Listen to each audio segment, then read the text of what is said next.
Hey everyone, Lori and Tracy here from Thread Strategies. We're principals with the team, and we are here today to keep talking about corporate partnerships. We've got a few other videos about this on our channel, and today we're really going to talk about when you're thinking about a corporation as a partner, not just a funder or a sponsor, which actually is how corporations are preferring to get involved with nonprofits these days. Then you really need to think about what you're bringing to the table as the nonprofit, what your assets are, and what you bring to the partnership. Yeah. Not just what you want them to bring to the partnership, but what you come to the partnership with too. And actually, this should be an empowering exercise.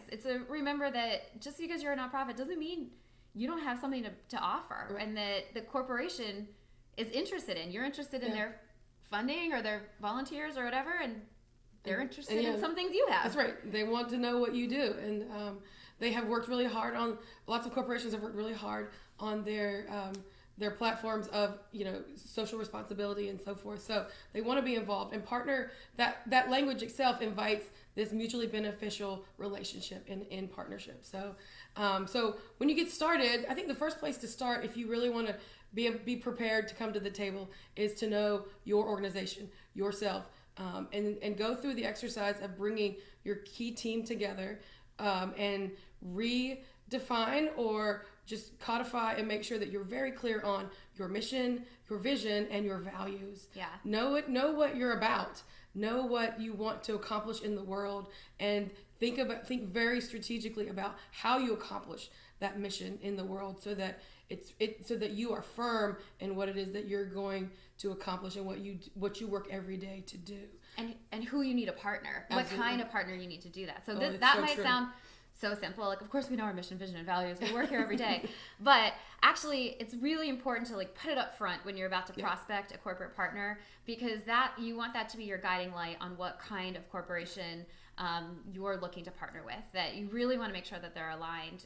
It can be a PR nightmare at a minimum. That's right. To be going after and partnering with an organization, and a corporation that doesn't share that guiding light. So write it down, make sure everyone's on the same page, list out what does it really mean for a corporation to be aligned with our mission, vision, and values, and then keep that at the front. And I think that it's absolutely mitigation for future, but it also provides guardrails for you to prioritize your time.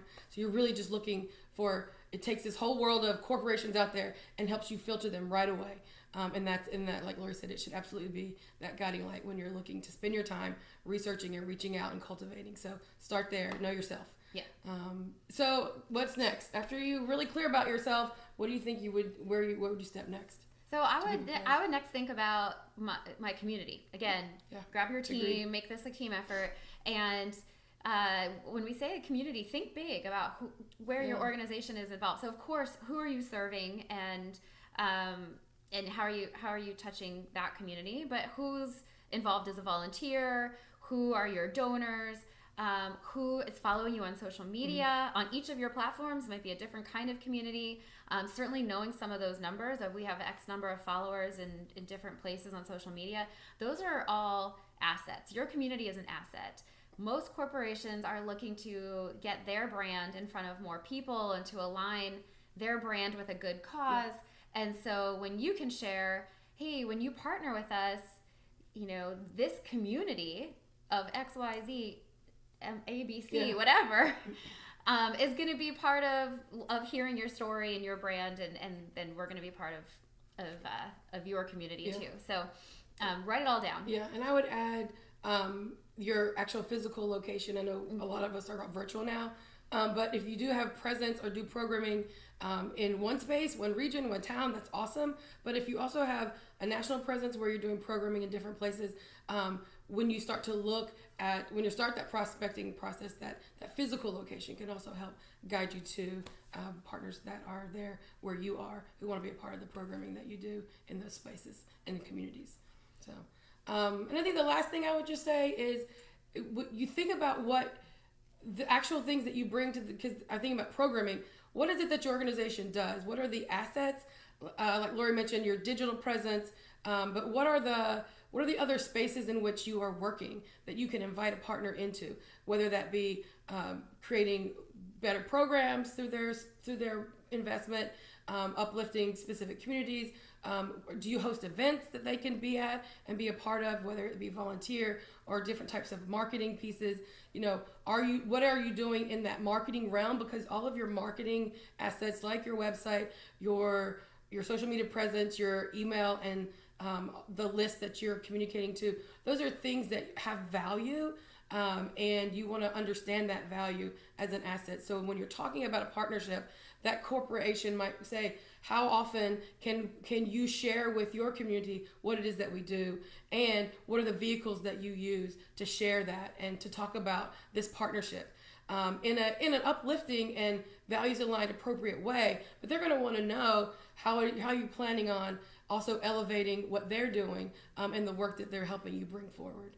Yeah, a lot of companies have goals these days to bring information to their employees. Like, their employees want to learn about environmental goals or sustainable development goals from the UN, or a million different things, maternal health, or a lot of things that maybe your organization focuses on. So like Tracy said, your natural programming could be an asset to a company that's looking to, help their own employees learn in various areas about what's going on in the community, and you might be able to help with that education, which is meeting a goal of theirs. So think really creatively. Yeah, absolutely. And that's what partnership is all about. Mm-hmm. When we're moving beyond sponsorship, a sponsorship is very transactional. Like, here's a menu of options, I choose this one, I pay you, I get my things.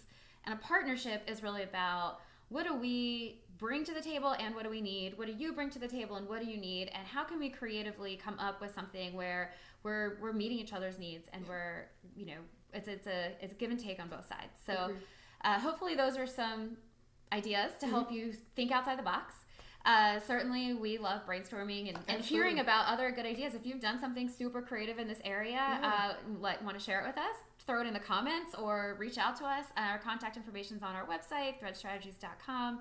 And, the more we all in the nonprofit community get creative together, just the further we'll go. So thanks for being with us today. We hope you enjoyed it, and hope you'll check out some of the other corporate partnerships videos, and see you next time. Take care. Happy fundraising.